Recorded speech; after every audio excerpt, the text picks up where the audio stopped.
Ćao, moje ime je Valentino i dolazim iz Istarske županije, točnije iz jedne male općine Tarvabriga. Imam 19 godina, a s dijabetesom sam se upoznao za mene u davnoj 2006. Sjećam se da je to bilo krajem proljeća, kad sam počeo biti stalno žedan, puno pit i ići na WC. Te sam u vrlo kratkom vremenu od 3 tjedna puno smršavio. Sve je to zabrinulo moje roditelje koji su odlučili odvesti me doktoru na pregledu i nakon vađenja krvi saznali smo da imam dijabetes. Odmah sam bio hospitaliziran, a udaljenje od roditelja u dobi od 12 godina te udaljenost bolnice oko 70 km od moje kuće bilo je za mene i moje roditelje jako teško iskustvo i stresno.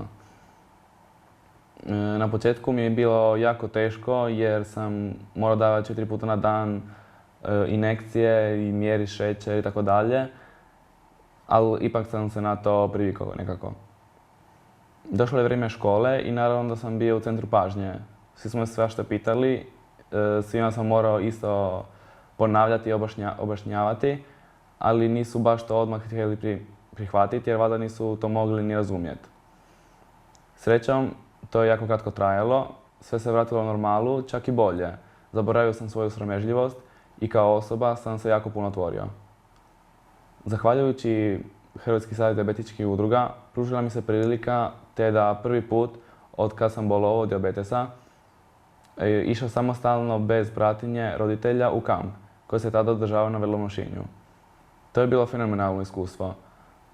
Živjeti, družiti se, spavati i mnogo toga dijeliti sa osobama kao ja. Baš je bilo cool. Želim vam reći da je to iskustvo u kampu jako pomoglo jer kad sam se vratio kući, iako sam bio mali, imao sam stalno u glavi. Nisam jedini, ima ih još slatkih kao ja. Što se tiče HbA1c, imao sam ih stalno u normalu. To mi je osiguralo zdrav život. A liječnik mi je želio nagraditi jer sam uvijek imao dobre šećere pa mi je predložio inzulinsku pumpu kao novu metodu liječenja koju ja nisam odmah želio prihvatiti, ali doktor inzistirao za pumpu da ipak probam. Makar na tjedan dana, ali već nakon 3. dana korištenja ona je bila dio mene i nisam je više želio maknuti. Duže trajalo nagovaranje od prihvaćanja pumpe. Došla je i srednja škola, doba puberteta, prvi izlasi, novi svijet oko mene sa novom percepcijom svega. Sve je to utjecalo na moje šećere. Mislim da je to najopasniji dio mog života koji još uvijek traje, ali sam se na to privikao.